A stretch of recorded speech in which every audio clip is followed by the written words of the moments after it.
अबको विकल्प भनेको राष्ट्रिय प्रजातन्त्र पार्टी हो। अबको समस्याको समाधान भनेको राष्ट्रिय प्रजातन्त्र पार्टीले लिएको बाटो हो भनेर जसरी स्वस्फूर्त रूपमा राष्ट्रिय प्रजातन्त्र पार्टीमा प्रवेश गर्नुभएको छ, त्यसले हामीलाई थप हौसला र उत्साह प्रदान गरेको छ। तपाईहरु सबलाई राष्ट्रिय प्रजातन्त्र पार्टीमा हार्दिक स्वागत छ, बधाई ज्ञापन गर्न चाहन्छु। तपाईहरुको यो प्रवेशले अहिले बाटो बिराएर बसिराखेका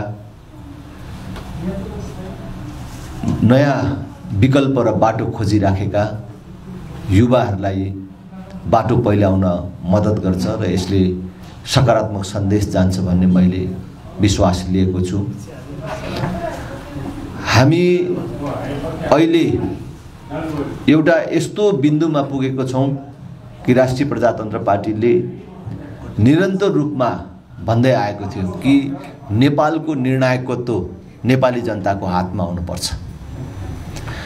अहिले नेपालको निर्णायकत्व एक प्रकारले नेपाली जनताको हातमा छैन। नेपालको प्रधानमन्त्री को हुनुपर्छ, नेपालको चुनावमा कसले जित्नुपर्छ विदेशीहरूले तय गरिदिन्छन् भनेर हामीले भन्थ्यौं।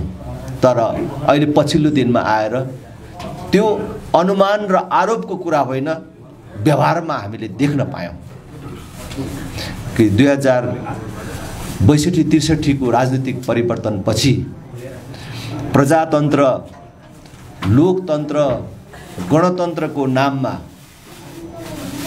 कुन प्रकारको देशको अवस्था कमजोर बनाउने काम भएको रहेछ, हाम्रो निर्णायकत्व हाम्रो हातबाट पर पार्ने काम भएको रहेछ भन्ने कुरा यसपालि उदाङ्ग भएको छ। त्यसकारण नेपाली जनताको हातमै नेपालको निर्णायकत्व राख्नको लागि देशमा एउटा नयाँ समझदारी बन्न जरुरी छ।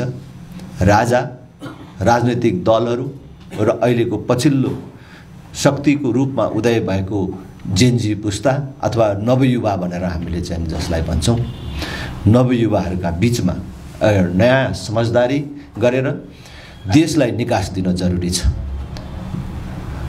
कसैको देशको जस्तो व्यवस्था होइन, नेपालको आवश्यकता अनुसारको मौलिक व्यवस्था निर्माण गरेर जानु पर्यो, जहाँ अभिभावकीय संस्थाको रूपमा राजा रहोस्, जनताबाट प्रत्यक्ष निर्वाचित कार्यकारी प्रधानमन्त्री होस्, केन्द्र होस्, बलियो स्थानीय तह होस्, देश हिन्दू राष्ट्र बनोस्, युवाहरूले देशभित्रै गरी खाने वातावरणको निर्माण होस्, 30-40 हजार तलबको लागि कुनै पनि युवाले आफ्नो परिवार छोडेर विदेश जानुपर्ने अवस्थाको अन्त्य होस्। यसको लागि अब राष्ट्रिय प्रजातन्त्र पार्टीको बाटोमै देश जानुपर्छ। त्यसको लागि अब सबै शक्तिहरूलाई एक ठाउँमा ल्याउनको लागि व्यापक जनदबावको सृजना गर्न जरुरी छ।